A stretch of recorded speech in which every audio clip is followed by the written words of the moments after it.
போல் பாக்கிய செல்வம் புவியில் இல்லையே. புவி நிரம்ப பொன் தந்தாலும் இப்பளிக்கு ஈடில்லையே.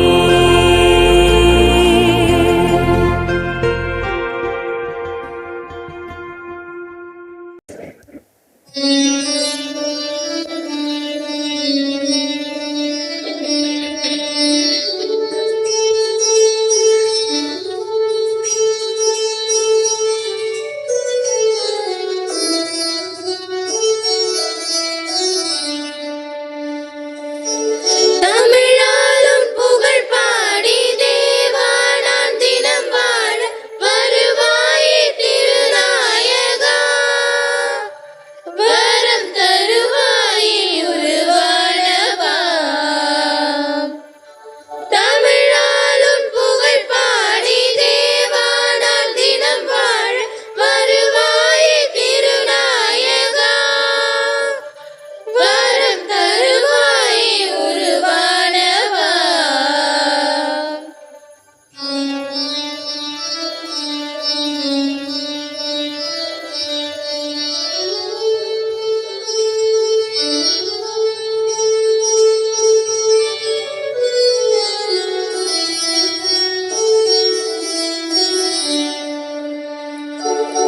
என்னை சூழும் துன்பங்கள் கணையாக வரும்போது துணையாகி என்னை ஆள்பவா. என்னை சூழும் துன்பங்கள் கணையாக வரும்போது துணையாகி என்னை ஆள்பவா. மனநோயில் நான் மூழ்கி மடிகின்ற பொழுதெங்கு மனநோயில் நான் மூழ்கி மடிகின்ற பொழுதெங்கு குணமாக்க வருவாயப்பா.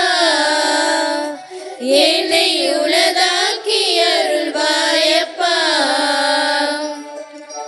தமிழாலும் புகழ் பாடி தேவா நான் தினம் வாழ வருவாயே திருநாயகா. வரம் தருவாயே உருவானவா. தமிழாலும் புகழ் பாடி தேவா நான் தினம் வாழ வருவாயே திருநாயகா. வரம் தருவாயே உருவானவா.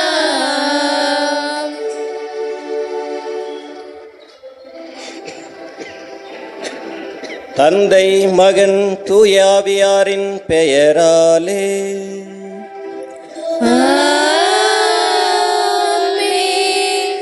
நம் ஆண்டவராகிய இயேசு கிறிஸ்துவின் அருளும் கடவுளின் அன்பும் தூய ஆவியாரின் நட்புறவும் உங்கள் அனைவரோடும் இருப்பதாக. உம் ஆன்மாவோடும் இருப்பாராக. இயேசுவில் பிரியமான சகோதர சகோதரிகளே, ஆண்டவர் திருப்பலியிலே கலந்து கொள்ள பொது காலத்தின் 20ஆம் ஞாயிறு விழாவை கொண்டாட நாம் இங்கே குழும்பியிருக்கிறோம். அன்னையைப் போல இறைவன் நம்மை விருந்துக்கு அழைக்கின்றார். தன் உடலை உண்டு இரத்தத்தை குடித்து நாம் நிலை வாழ்வு பெற வேண்டும் என்று நற்செய்தியிலே ஆண்டவர் கூறுவதை கேட்கிறோம். இதை நாம் புரிந்து கொள்ள வேண்டுமென்றால் நமக்கு இறை ஞானம் வேண்டும் என்பதை முதல் வாசகத்திலும், இறைவனின் திட்டப்படி நடக்கின்றவர்களுக்கே இது கொடுக்கப்படும் என்பதை 2ஆம் வாசகத்திலும் கேட்போம். நம் வாழ்வின் ஒவ்வொரு நிலையிலும் இறைவன் நம்மை வழிநடத்துகின்றார், பராமரிக்கின்றார் என்ற அந்த ஆண்டவனுடைய பராமரிப்பிலே வாழ்ந்து அவருக்கு ஏற்ற பிள்ளைகளாக நிலை வாழ்வை நோக்கி நடந்து செல்ல இந்த திருப்பலியிலே நமக்கு தேவையான வரத்தை கேட்போம். இந்த திருவிருந்திலே நாம் அனைவரும் தகுந்த முறையில் பங்கெடுக்க நமது குற்றங்களை ஏற்று மனம் வருந்தி ஆண்டவரிடம் மன்னிப்பு கேட்போம்.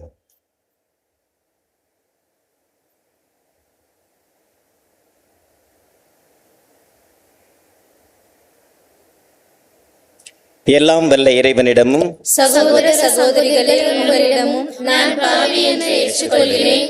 ஏனெனில் என் சிந்தனையாலும் சொல்லாலும் செயலாலும் கடமையில் தவறியாலும் பாவங்கள் பல செய்தேன். என் பாவமே, என் பாவமே, என் பெரும் பாவமே.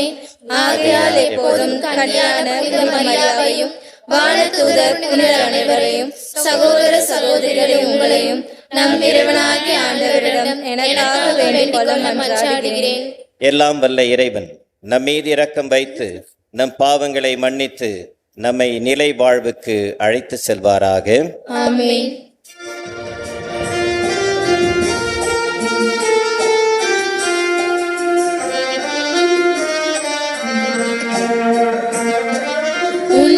உன்னதங்களிலே கடவுளுக்கு மாட்சி உண்டாகுக. உலகினிலே நல்மனதோர்க்கு அமைதியாகுக. உம்மை புகழ்கின்றோம், உம்மை வாழ்த்துகின்றோம், உம்மை ஆராதிக்கின்றோம், உம்மை மாட்சிப்படுத்துகின்றோம். உமது மேலான மாட்சியின் பொருட்டு உமக்கு நன்றி கூறுகின்றோம். ஆண்டவராகிய இறைவா, வானுலக அரசரே, எல்லாம் வல்ல தந்தையாகிய இறைவா, ஒரே மகனாய் உதித்த ஆண்டவரே, இயேசு கிறிஸ்துவே, ஆண்டவராகிய இறைவா, இறைவனின் செம்மறியே, தந்தையின் திருமகனே, உலகின் பாவங்களை போக்குபவரே, எங்கள் மேல் இரக்கமாயிரும். உலகின் பாவங்களை போக்குபவரே, எங்கள் மன்றாட்டை ஏற்றருளும்.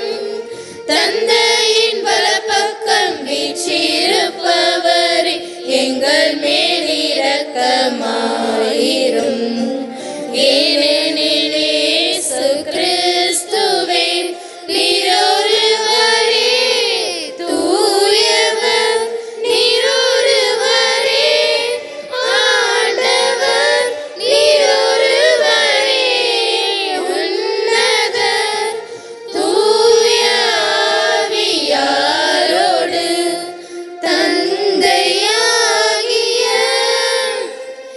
இறைவனின் மாட்சியில் இருப்பவர் நீரே.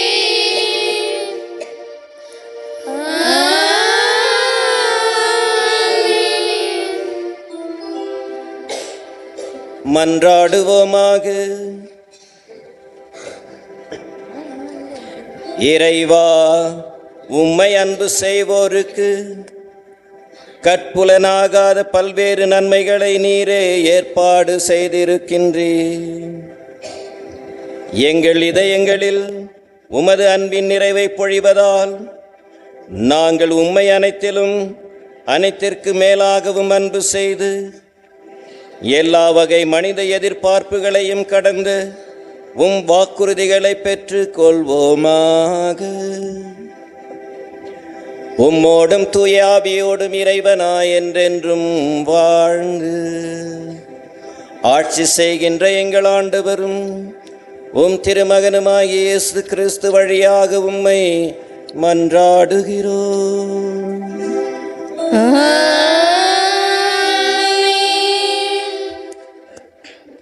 முதல் வாசகம். நீதிமொழிகள் நூலிலிருந்து வாசகம்.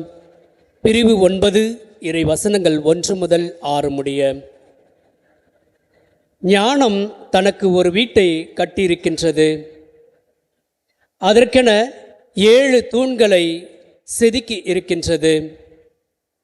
அது தன் பலியை விலங்குகளை கொன்று திராட்சை ரசத்தில் இன்சுவை சேர்த்து விருந்து ஒன்றிற்கு ஏற்பாடு செய்தது. தன் தோழிகளை அனுப்பி வைத்து நகரின் உயரமான இடங்களில் நின்று, அறியா பிள்ளைகளே இங்கே வாருங்கள் என்று அறிவிக்கச் செய்தது. மதிகேடாருக்கு அழைப்பு விடுத்தது. வாருங்கள், நான் தரும் உணவை உண்ணுங்கள், நான் கலந்து வைத்துள்ள திராட்சை ரசத்தை பருகுங்கள், பேதமையை விட்டுவிடுங்கள், அப்பொழுது வாழ்வீர்கள், உணர்வை அடையும் வழியில் செல்லுங்கள் என்றது. ஆண்டவர் வழங்கும் அருள்வாக்கு. இறைவனுக்கு நன்றி. திருப்பாடல் 34.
சுற்றி ஆண்டவர் தூதர் என்றும்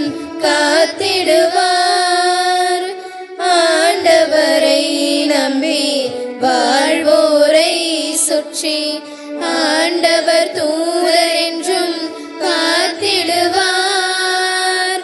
ஆண்டவர் எவ்வளவோ இனியவரே, ஆண்டவர் எவ்வளவோ இனியவரே என்று சுவைத்து பாருங்கள், சுவைத்து பாருங்கள். ஆண்டவர் எவ்வளவோ இனியவரே என்று ஆண்டவரை நான் போற்றிடுவேன் என்றும் ஆண்டவரை நான் போற்றிடுவேன் என்றும். இரண்டாம் வாசகம். திருத்தூதர் பவுல் எபேசியருக்கு எழுதிய திருமுகத்திலிருந்து வாசகம். இயல் 5 இறை வாக்கியங்கள் 15 20 முடிய. சகோதர சகோதரிகளே, உங்கள் நடத்தையை பற்றி மிகவும் கருத்தாயிருங்கள். ஞானமற்றவர்களாய் வாழாமல் ஞானத்தோடு வாழுங்கள். இந்த நாள்கள் பொல்லாதவை. ஆகவே காலத்தை முற்றும் பயன்படுத்துங்கள். ஆகவே அறிவிலிகளாயிராமல் ஆண்டவருடைய திருவுளம் யாது என புரிந்து கொள்ளுங்கள். திராட்சை மது அருந்தி குடிவெறிக்கு ஆளாகாதீர்கள்.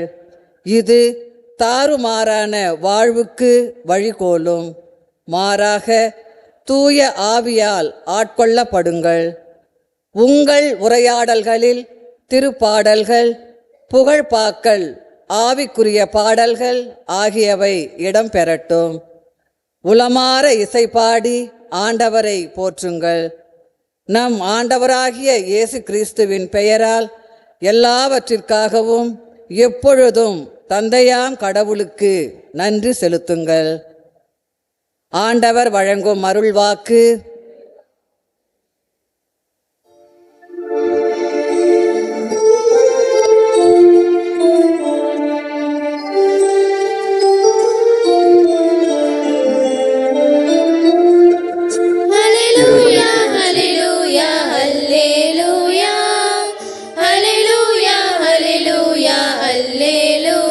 மனிதர் அப்பத்தினால் மட்டுமல்ல, மாறாக கடவுளின் வாய் சொல்லும் ஒன்றாலும் வாழ்வர் வாழ்வர் வாழ்வர். ஹல்லேலூயா ஹல்லேலூயா ஹல்லேலூயா ஹல்லேலூயா ஹல்லேலூயா ஹல்லேலூயா.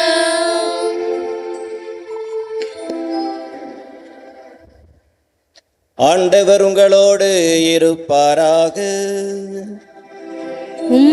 ஆன்மாவோடும் இருப்பாராக. தூய யோவான் எழுதிய நற்செய்தியிலிருந்து வாசகம். ஆண்டவரே, மாட்சி உமக்கே. அதிகாரம் 6 இறை வசனங்கள் 51 முதல் 58 முடிய.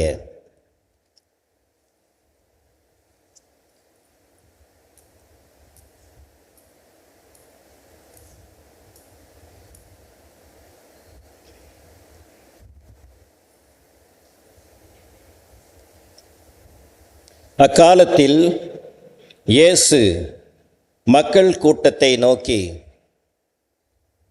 விண்ணகத்திலிருந்து இறங்கி வந்த வாழ்வு தரும் உணவு நானே. இந்த உணவை எவராவது உண்டால் அவர் என்றுமே வாழ்வார். எனது சதையை உணவாக கொடுக்கிறேன்.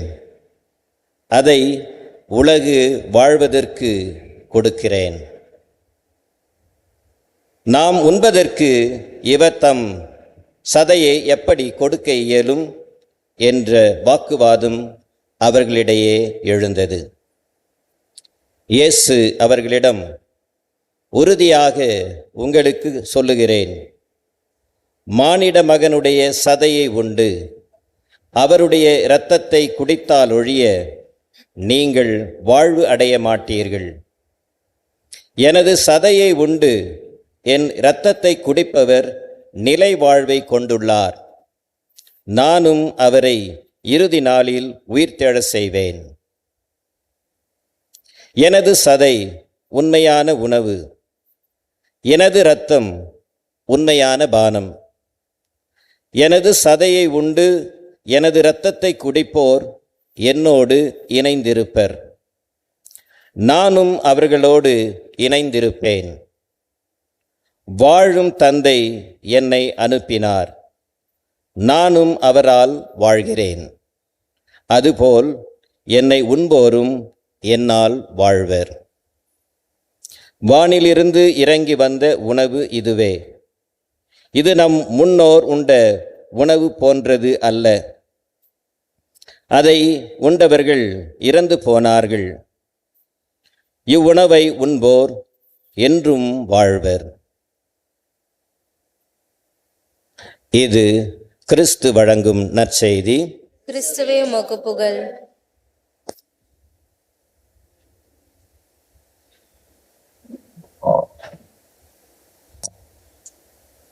இயேசுவில் பிரியமான சகோதர சகோதரிகளே, நான் சிறுவனாக இருந்த பொழுது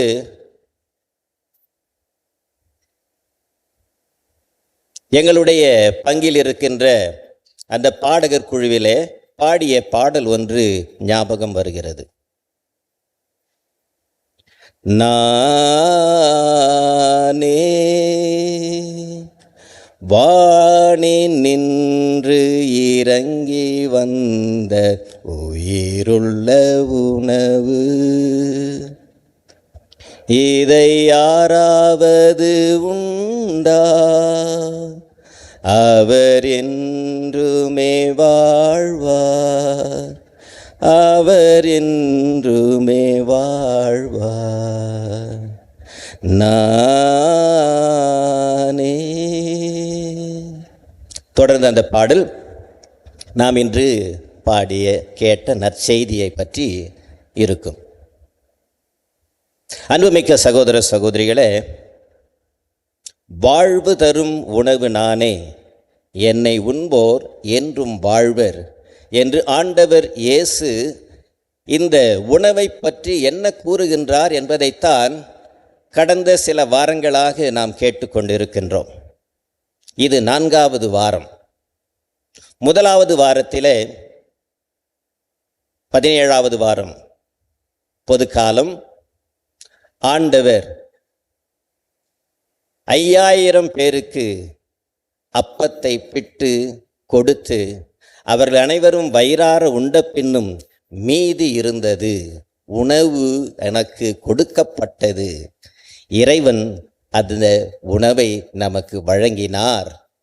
ஆக இறைவனை நாம் நன்றி செலுத்தி வணங்க வேண்டும் என்கின்ற கருத்தோடு 17வது ஞாயிறன்று நாம் சிந்தித்தோம்.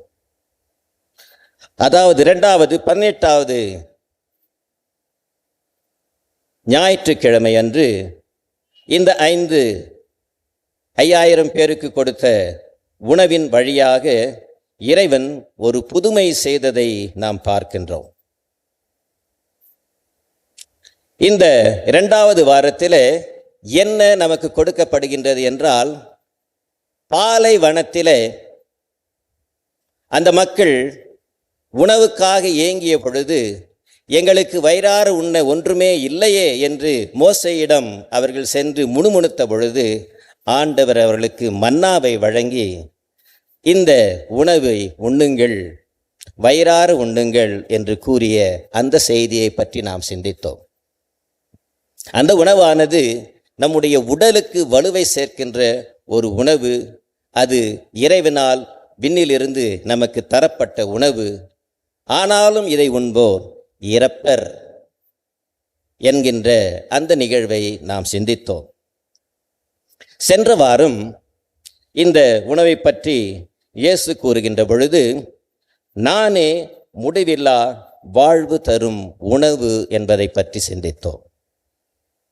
இதை நாம் தெரிந்து கொள்ள வேண்டும், புரிந்து கொள்ள வேண்டும் என்றால், அன்புமிக்க சகோதர சகோதரிகளே, இயேசுவே நமது உணவு என்பதை தெரிந்து கொள்ள நமக்கு ஞானம் வேண்டும். இதைத்தான் முதல் வாசகத்திலே நாம் இன்று கேட்டோம். ஞானமானது ஒரு அழைப்பை விடுக்கின்றது. அறிவிலிகளாக இல்லாமல் ஞானத்தை பெற்றுக்கொண்டவர்களாக வாழ இதோ நான் உங்களுக்கு ஏற்பாடு செய்திருக்கின்ற அப்பத்தை உண்ணுங்கள், தயாரித்த இந்த சுவைமிக்க திராட்சை ரசத்தை குடியுங்கள். ஞானம் அப்படிப்பட்டது. இந்த ஞானத்தை நீங்கள் ஏற்றுக்கொண்டால் உங்களுக்கு உண்மையானது விளங்கும். ஏனென்றால் இந்த உலகம் தரமற்று கிடக்கின்றது. இந்த உலகத்திலே ஞானம் பெற்றவர்களாக வாழ வேண்டும் என்பதை அந்த வாசகத்திலே அந்த ஞாயிறை நாம் சிந்தித்தோம். அன்புமிக்கவர்களே, இன்றைய நாளிலே ஆண்டவர் இயேசு சொல்லுகின்றார், என்னை உண்பவர் என்றுமே வாழ்வார். என்னை உண்பவர் என்றுமே வாழ்வார். நிலை வாழ்வை அடைய வேண்டும் என்றால், அன்புமிக்க சகோதர சகோதரிகளே, ஆண்டவர் தருகின்ற இந்த உணவை உண்ண வேண்டும். இந்த உணவை நாம் உண்டால்தான் நாம் நிலையான வாழ்வை பெற்றவர்களாக, முடிவில்லா வாழ்வை பெற்றவர்களாக, என்றும் வாழ்வர்களாக இருப்போம் என்கின்ற அந்த நிலையிலே தான் இன்றைய வாசகங்கள் நமக்கு அறிவுரை கூறுகின்றன.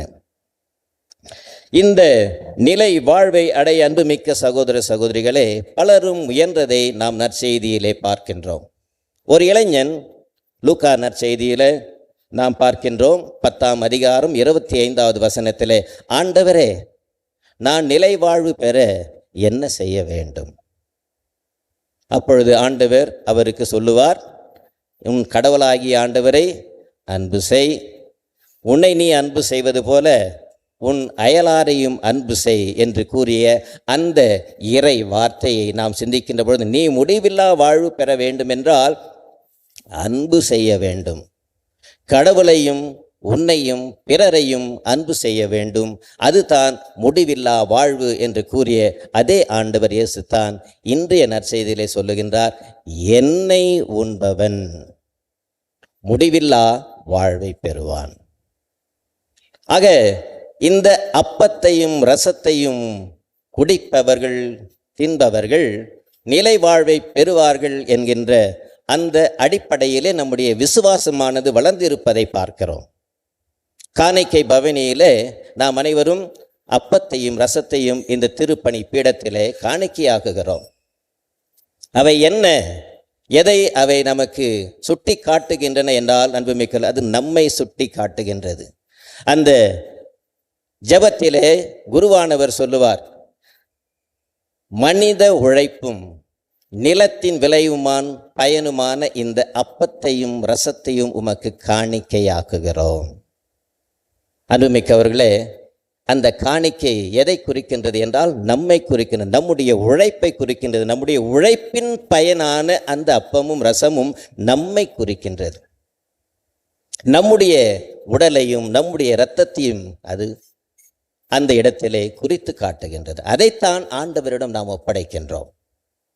அந்த ஒப்படைத்த அந்த அப்பத்தையும் ரசத்தையும் தான் ரசிகரவாதத்திலே அந்த உடலாகவும் ஆண்டவர் இயேசுவினுடைய இரத்தமாகவும் அதை மாறுவதாக பார்க்கிறோம். நம்முடைய வாழ்க்கையிலும் இது ஒரு யதார்த்தமாக பார்க்கலாம். நம்முடைய பிள்ளைகள் யார்? நம்முடைய சதையும் நம்முடைய எலும்பும். ஏவாளை பார்த்து ஆதாம் சொல்லுவார், இவள் என்னுடைய எலும்பின் எலும்பாகவும் சதையின் சதையுமாக இருக்கிறாள், ஆகவே அவளை நான் ஏவாள் என்று அழைக்கிறேன் என்று கூறுவார். ஆக நம்முடைய உடலும் நம்முடைய சதையுமாக அந்த திருப்பலி பீடத்திலே அர்ப்பணிக்கின்ற அந்த அப்பத்தையும் ரசத்தையும் தான் ஆண்டவர் வசீகரத்திலே தூய ஆவியினாலே அதை நிரப்பி ஆண்டவருடைய உடலாகவும் இரத்தமாகவும் மாற்றி நமக்கு அதை உணவாக கொடுப்பதாக நாம் ஏற்றுக்கொள்கிறோம். அன்புமிக்கவர்களே, இந்த உணவானது நம்முடைய வாழ்க்கை பயணத்திற்கு, நம்முடைய வாழ்க்கையின் ஒவ்வொரு சூழ்நிலையிலும் நமக்கு தேவையான சக்தி நிறைந்த, வல்லமை நிறைந்த ஒரு உணவாக இருப்பதை பார்க்கிறோம். ஒரு முறை அன்னை தெரேசாளை பார்த்து கேட்டார்களாம், அன்னையே, நாள் முழுவதுமாக நீங்கள் ஓயாமல் உழைக்கின்றீர்களே, உங்களுக்கு எங்கிருந்து இந்த வல்லமை கிடைக்கின்றது? அப்பொழுது அன்னை தெரேசா சொன்னாராம், அன்பார்ந்தவரே, என்னுடைய இந்த வல்லமை நற்கருணையிலே கிடைக்கின்றது. வாருங்கள், அந்த இயேசுவை உங்களுக்கு காட்டுகின்றேன் என்று அந்த மடத்திலே இருந்த ஜெபம் செய்கின்ற அறையை நோக்கி அழைத்து சென்று அங்கிருக்கின்ற நற்கருணையை காட்டினாராம். வல்லமை, நம்முடைய வாழ்வின் வல்லமை. அன்னை தெரேசா சொல்லுகின்றார், இந்த உணவிலிருந்து நான் பெற்றுக்கொள்ளுகிறேன். அன்புமிக்க சகோதர சகோதரிகளே, நற்செய்தியிலே இத்தகைய ஒரு உணவை பற்றி ஆண்டவர் சொல்லுகின்ற பொழுது அந்த மக்களிடையே ஒரு இடறல் ஏற்படுவதை பார்க்கிறோம். என்ன இடறல்? இவர் எப்படி தன்னுடைய உடலையும் இரத்தத்தையும் நமக்கு உணவாக கொடுக்க முடியும்? இவர் என்ன சொல்லுகின்றார்? இவருடைய பேச்சு மிதமிஞ்சி போகிறது என்று முணுமுணுப்பதாக பார்க்கிறோம். நம்மையும் இந்த ஒரு கேள்வி தாக்குகின்றது. நாம் இவற்றை பற்றி புரிந்து கொள்ள முடியுமா? ஏற்றுக்கொள்ள முடியுமா? உண்மையாகவே நம்மிடம் ரசத்தையும் அப்பத்தையும் கொடுக்கும் பொழுது உணவாக உண்ணலாம், சதையையும் இரத்தத்தையும் கொடுக்கின்ற பொழுது எவ்வாறு உண்போம்?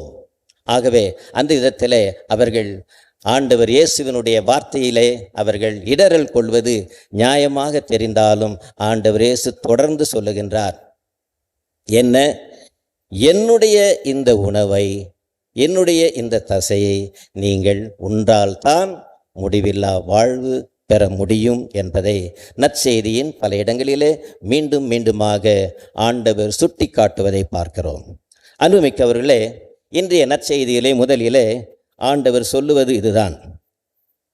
முதலிலே இதை நாம் நம்ப வேண்டும். இது ஒரு நம்பிக்கையினுடைய சின்னமாக, அடையாளமாக இருப்பதை நாம் ஏற்றுக்கொள்ள வேண்டும். நற்செய்தியிலே, யோவான் நற்செய்தியிலே 6ஆம் அதிகாரம் 29வது வசனம், 35 மற்றும் 36 வசனங்களிலே இந்த நம்பிக்கையை பற்றி ஆண்டவர் சொல்வதை நாம் பார்க்கலாம். 29வது வசனத்திலே ஆண்டவர் சொல்லுகின்றார், கடவுள் அனுப்பியவரை நம்புவதே கடவுளுக்கு ஏற்ற செயல். 35லே மீண்டுமாக இயேசு அவர்களிடம், வாழ்வு தரும் உணவு நானே, என்னிடம் வருபவருக்கு பசியே இராது, என்னிடம் நம்பிக்கை கொண்டிருப்பவருக்கு என்றுமே தாகம் இராது.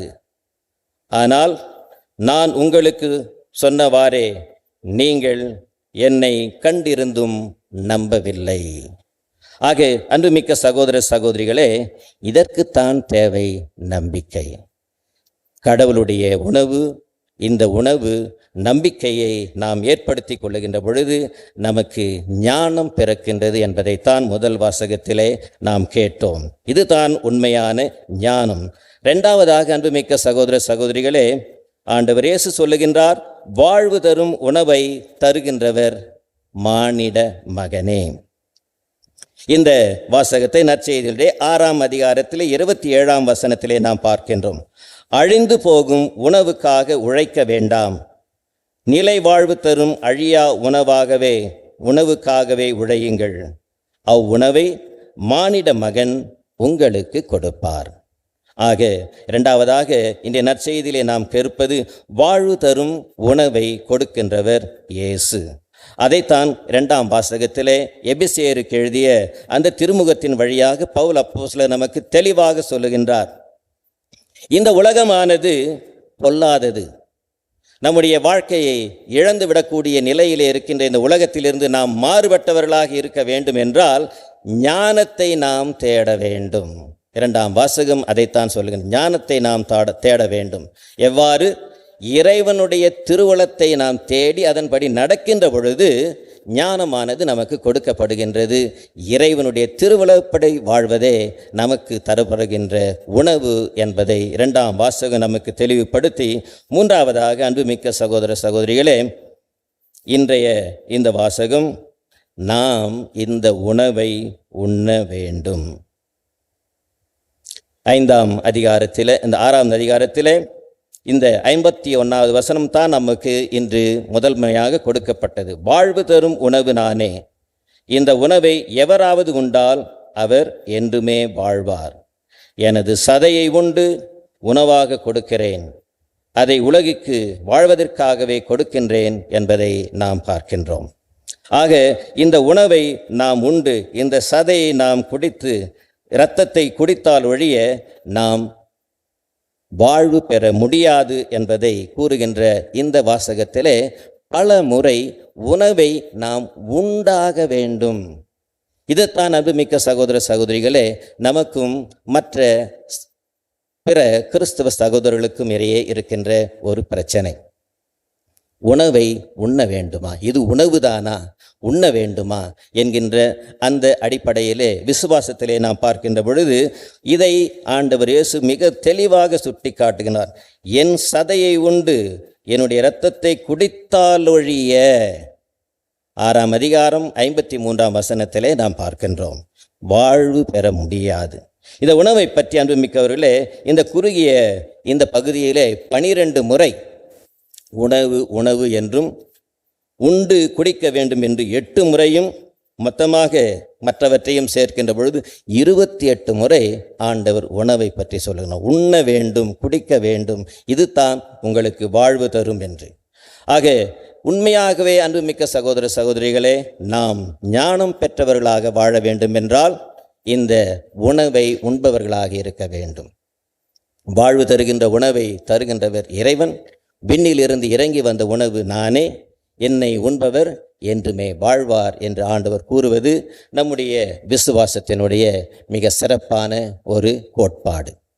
இந்த வாழ்க்கையை நாம் பெற வேண்டும் என்றால், இந்த முடிவில்லா வாழ்வை நாம் பெற வேண்டும் என்றால், ஏதோ அடுத்த நிலைக்கு நம்முடைய இறப்புக்கு பிறகு கிடைக்கின்ற ஒரு வாழ்வு என்று நினைத்து விடாமல் இந்த உலகத்திலே அதை வாழ வேண்டும். அதுதான் முடிவில்லா வாழ்வு. எந்த முடிவில்லாத வாழ்வு?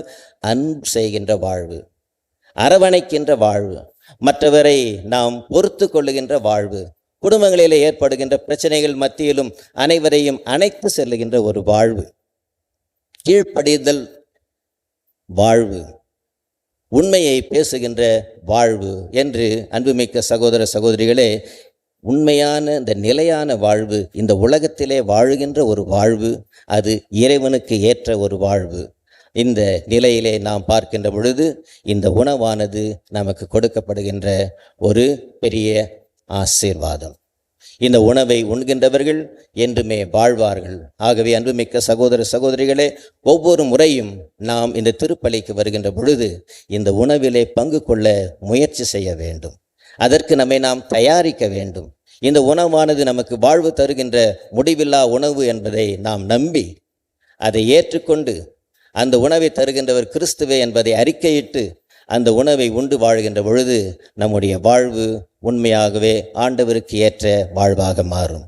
ஆண்டவர் நம் ஒவ்வொருவரின் வாழ்க்கையும் ஆசீர்வதித்து அந்த உணவின் வழியாக நமக்கு அனைத்து ஆசீர்வாதங்களையும் தந்து நிறைவாழ்வை நோக்கி நடத்தி செல்ல வேண்டும் என்று தொடர்ந்து இந்த திருப்பலியிலே ஜெபிப்போம். ஆமென். அன்புமிக்க சகோதர சகோதரிகளே, இந்த நாளின் நம்முடைய இந்த விழாவிலே ஆண்டவர் இயேசுவிடம் நம்முடைய விண்ணப்பங்களை எடுத்து சொல்லி மன்றாடுவோம். இறை உன் குரல் கேட்க இறைவாக்கினர்களை தேர்ந்தெடுத்தவரே எம் இறைவா, உம் இறைப்பணியாற்ற நீ தேர்ந்தெடுத்து திருப்பொழிவு செய்த திரு அவை பணியாளர்களை ஆசீர்வதியும். இவர்கள் தாங்கள் அழைக்கப்பட்டதன் மேன்மையை உணர்ந்து தம்மிடம் ஒப்படைக்கப்பட்ட மக்களை இறைப்பாதையில் வழிநடத்த வேண்டும் என்று இறைவா உம்மை மன்றாடுகின்றோம். இறைவா எங்கள் மன்றாட்டை கேட்டருளும். ஏழைகளின் நாயகனே எம் இறைவா, துன்புறும் ஏழை எளியோரை கடைக்கண் நோக்கியருளும். அடிப்படை வாழ்வாதாரம் கூட இன்றி அல்லலுறும் இவர்களின் துயர் நீங்கவும், நாட்டின் நலனை கருத்தில் கொள்ளாமல் இந்தியாவை இன்னும் ஏழை நாடாகவே மாற்றும் உயர்குடி மக்களின் மனதை மாற்றியருள வேண்டுமென்று இறைவா உம்மை மன்றாடுகிறோம். எல்லாம் வல்ல இறைவா எங்கள் மன்றாட்டை கேட்டருளும். உம்மால் தேர்ந்தெடுக்கப்பட்ட மக்களை ஆள அரசர்களை தேர்ந்தெடுத்தவரே எம் இறைவா, எம் தாய் திருநாட்டை ஆளும் ஆட்சியாளர்களை ஆசீர்வதியும். நாட்டின் வளங்களை பேணி காக்கவும் நாட்டின் செல்வங்களாலான மக்களை நீதி நெறியில் வழிநடத்தவும் நாட்டு மக்களின் தேவை அறிந்து திட்டங்களை தீட்டி செயல்படுத்தவும் வேண்டுமென்று இறைவா உம்மை மன்றாடுகின்றோம். எல்லாம் வல்ல இறைவா எங்கள் மன்றாட்டை கேட்டருளும்.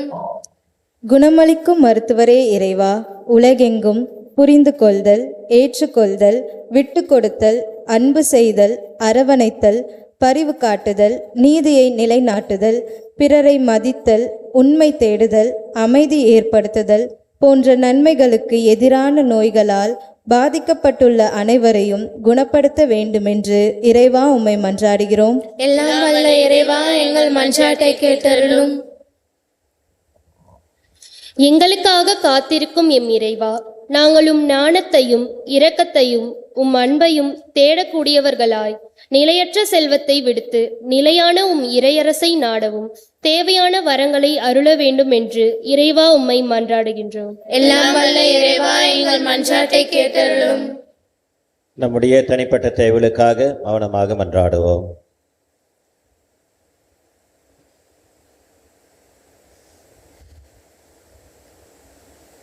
நிலை வாழ்வை எங்களுக்கு உணவாக கொடுக்கின்ற இறைவா, நல்லவர்களாக நாங்கள் நிறைவுடன் வாழ அனைத்து ஆசீர்வாதங்களையும் தந்து எந்நாளும் வழி நடத்தும். எங்கள் ஆண்டவர் கிறிஸ்து வழியாக உம்மை மன்றாடுகிறோம். ஆமென்.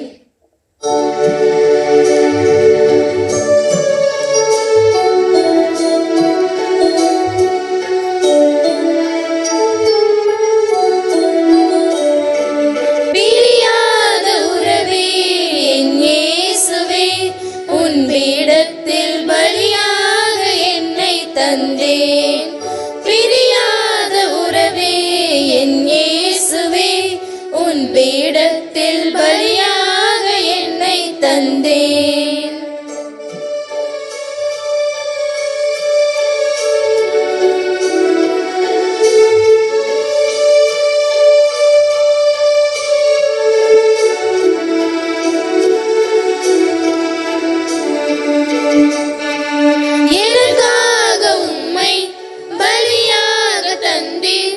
அதற்காக என்னை பரிசாக தந்தேன், எனக்காக உம்மை பலியாக தந்தேன்.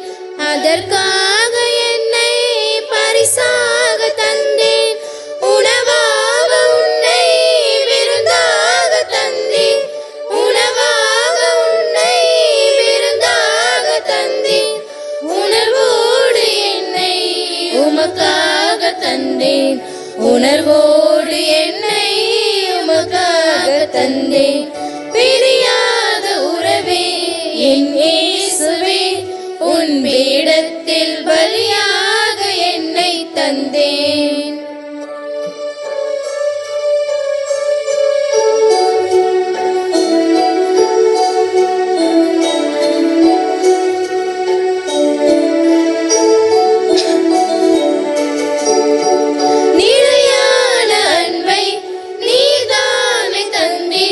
நிழலாக என்னை தொடர்ந்தே வந்தீர், நிழலான அன்பை நீதானே தந்தீர்.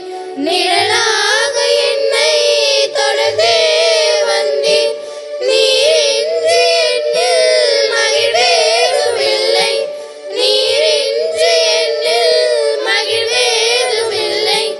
நீதானம் என்னை முழுதாக தந்தீர், நில்பாதம் என்னை முழுதாக தந்தேன். பிரியாத உறவே என் இயேசுவே, உன் பீடத்தில் பலியாக என்னை தந்தேன். சகோதர சகோதரிகளே, என்னுடையதும் உங்களுடையதுமான இந்த பலி எல்லாம் வல்ல தந்தையாக இறைவனுக்கு ஏற்றதாகும்படி மன்றாடுங்கள். ஆண்டவர் தமது புகழ்ச்சிக்காகவும் மாட்சிக்காகவும் நமது நன்மைக்காகவும் புனித திருவை அனைத்து நலனுக்காகவும் உமது கையிலிருந்து பலியை ஏற்றுக்கொள்வாராக.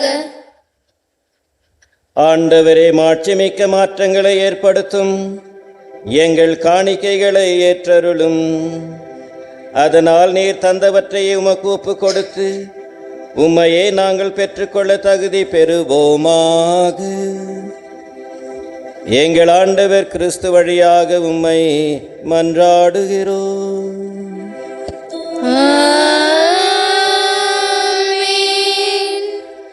ஆண்டவர் உங்களோடு இருப்பாராக.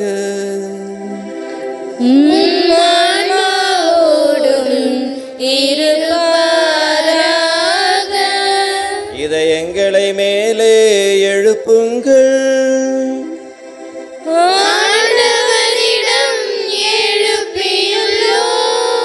நம் இறைவனாகிய ஆண்டவருக்கு நன்றி கூறுவோம்.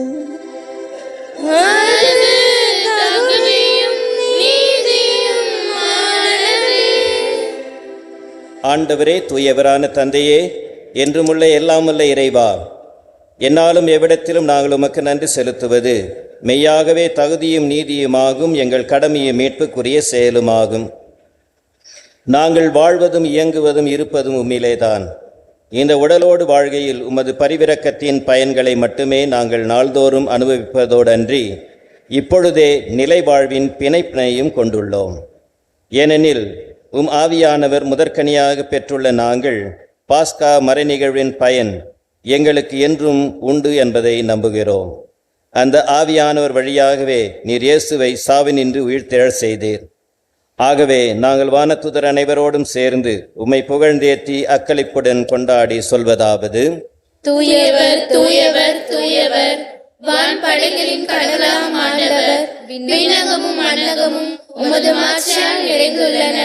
உன்னதங்களிலே ஓசானா. ஆண்டவர் பெயரால் வருகிறவர் ஆசி பெற்றவர். உன்னதங்களிலே ஓசானா.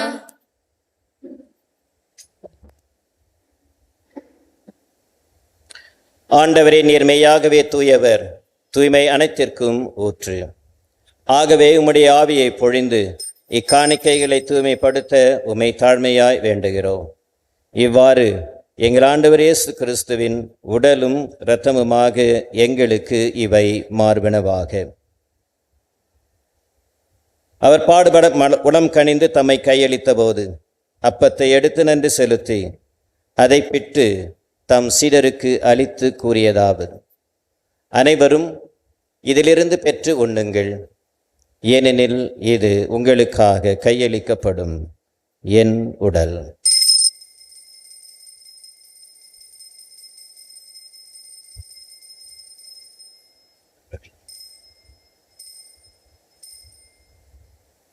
அவனமே இரவு விருந்தை அருந்திய பின் கிண்ணத்தையும் எடுத்து மீண்டும் உமக்கு நன்றி கூறி தம் சீடர்களுக்கு அளித்து அவர் கூறியதாவது: அனைவரும் இதிலிருந்து பெற்று பருகுங்கள், ஏனெனில் இது புதிய நிலையான உடன்படிக்கைக்குரிய என் இரத்தத்தின் கிண்ணம்.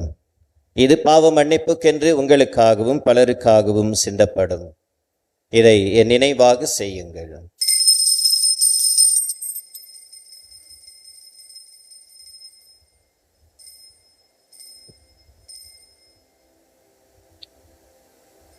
நம்பிக்கையின் மறைபொருள். ஆண்டவரே, நீர் வருமளவும் உமது இறப்பினை அறிக்கையிடுகின்றோம். உமது உயிர்ப்பினையும்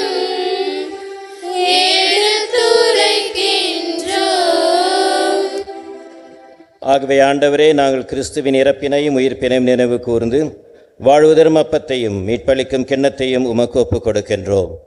திருமுன் நின்று ஊழியம் புரிய தகுந்தவர்கள் என எங்களை ஏற்றுக்கொண்டீர். எனவே உமக்கு நன்றி செலுத்துகிறோம். மேலும் கிறிஸ்துவின் உடலிலும் இரத்தத்திலும் நாள்தோறும் பங்கு கொள்ளும் எங்களை தூய ஆவியினால் ஒரே குடும்பமாய் ஒன்று சேர்த்தருள வேண்டும் என உம்மை தாழ்மையுடன் மன்றாடுகிறோம். ஆண்டவரே, உலகெங்கும் பரவியிருக்கும் உமது திரு அவை, சிறப்பாக எங்கள் திருத்தந்தை பிரான்சிஸ், எங்கள் ஆயர் நீதிநாதன், எல்லா திருநிலையினர் ஆகிய அனைவரோடும் உமது திரு அவையை அன்பில் நிறைவு பெற செய்தருளும். மேலும் உயிர்த்தெழும் எதிர்நோக்குடன் துயில் கொள்ளும் எங்கள் சகோதர சகோதரிகளையும் இறந்தோர் அனைவரையும் இரக்கத்துடன் நினைவு கூர்ந்து ஒளிமிக்க திருமுன் ஏற்றுக்கொள்ளும் எங்கள் அனைவர் மீதும் இரக்கமாயிரும். இறைவனின் கன்னித்தாயான புனித மரியா, அவருடைய கணவரான யோசேப்பு, உம்முடைய திரு தூதர்கள், இவ்வுலகில் உமக்குவராய் இருந்தோர் ஆகிய புனிதர் அனைவருடனும் நாங்கள் நிலை வாழ்வில் பங்கு கொள்ளும் தகுதி பெற்று திருமகன் இயேசு கிறிஸ்து வழியாக உம்மை புகழ்ந்தேத்தும் வரமருள உம்மை மன்றாடுகிறோம். இவர் வழியாக இவரோடு இவரில் எல்லாம் வல்ல இறைவனாகிய தந்தையே, தூய ஆவியாரின் ஒன்றிப்பில் எல்லா புகழும் ஆட்சியும் என்றென்றும் உமக்கு உரியதே.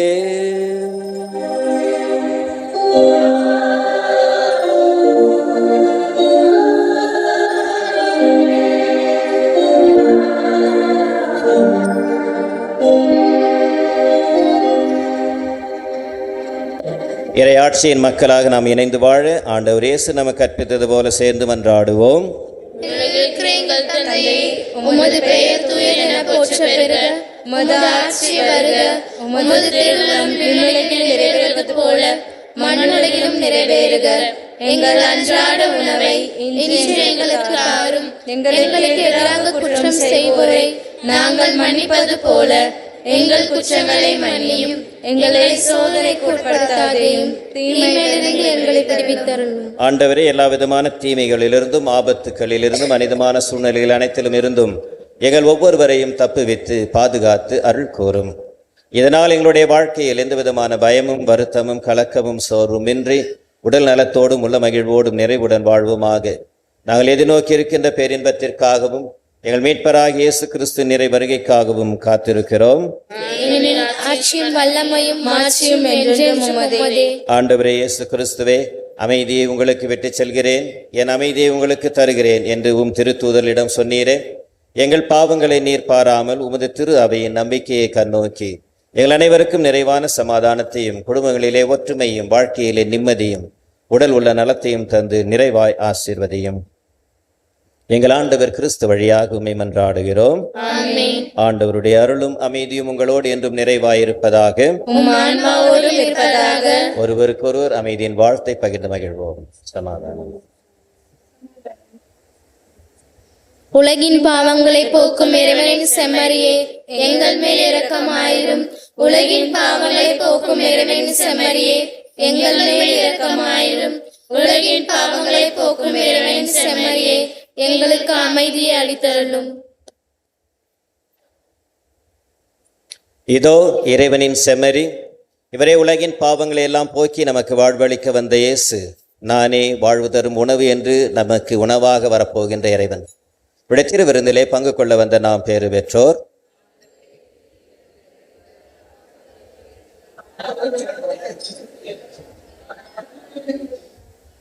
கிறிஸ்துவின் திருவுடலும் இரத்தமும் நம்மை காத்து நிலை வாழ்வளிப்பதாக.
மன்றாடுவோமாக.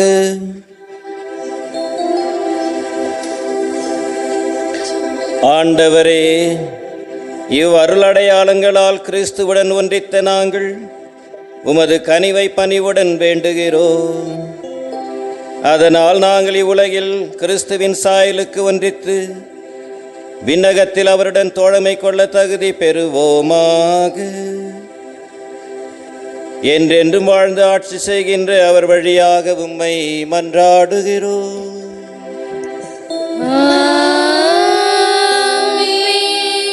ஆண்டவர் உங்களோடு இருப்பாராக.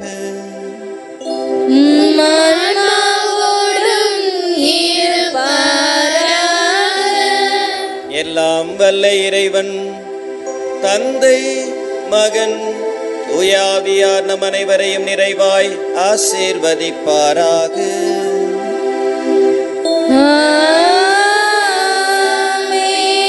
சென்று வாழுங்கள், திருப்பலி முடிந்தது. இறைவனுக்கு நன்றி.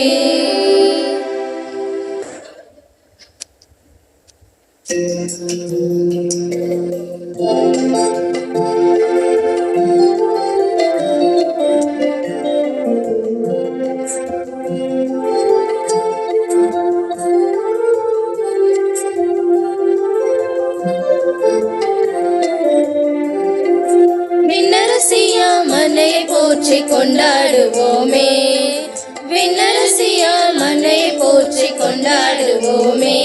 வெற்றி திருமகளாக உற்ற துணைக்கரமாக, வெற்றி திருமகளாக உற்ற துணைக்கரமாக, திருமாறனோடு அரசியாக மாண்புடன் எழுந்தாள்.